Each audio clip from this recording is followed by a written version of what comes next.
for the last part, I want to get this program to run until I match a certain amount of numbers. So I'm going to head it on to the top of my program and have a repeat until matches is 3.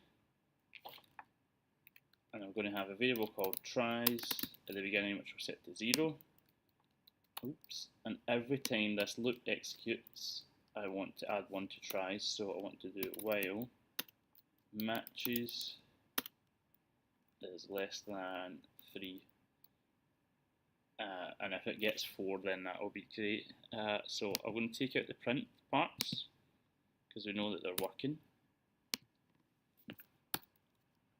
And we need to do the comparison, print out matched, and we've got to indent all of this code.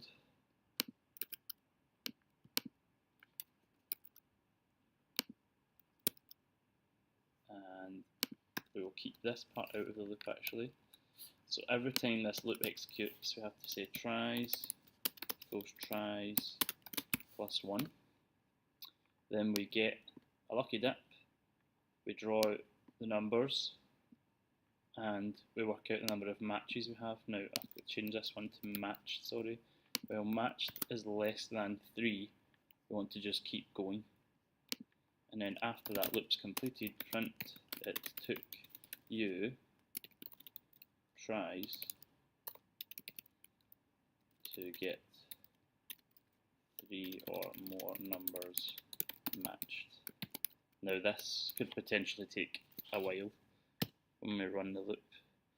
Matched is not defined, and that is because I haven't actually declared it anywhere in the program and trying to use it before we actually mention it for the first time here. So if we declare that variable, initialize it to 0 and run a program. So it took me 11 runs of that program to get 3 matches. Let's try it again.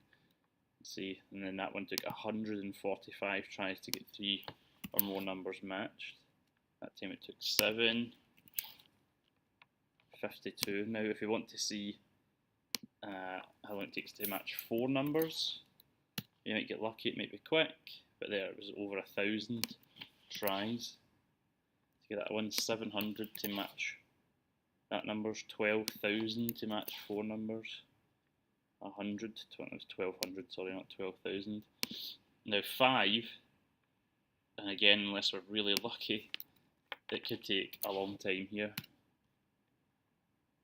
So it was 12,000 goes before we matched 5 or more numbers, and obviously this needs to update each time. Now let's try for 6. And it could be interesting to see how long this takes. The program could be running all day because we know that the odds of matching 6 numbers are just insanely high, and even getting it under 12,000 I think for 5 was really lucky. Let's just try again with 5 because that program is still executing now without a match.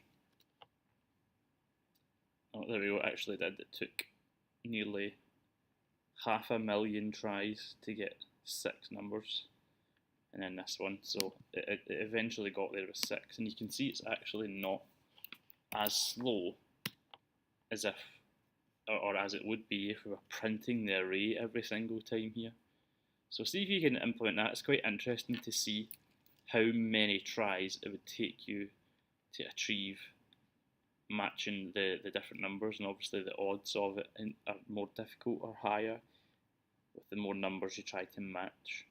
Now your program, this is just to test your ability to use conditional loops, and again we could be waiting here forever before it can match 6 numbers, and it doesn't ever have to happen. It's just all down to chance and odds, and it's not going to work. Or it will work because the code's correct. It's just going to take a long time in order to match the 6 numbers again. So you code it and you test it and see how lucky you are.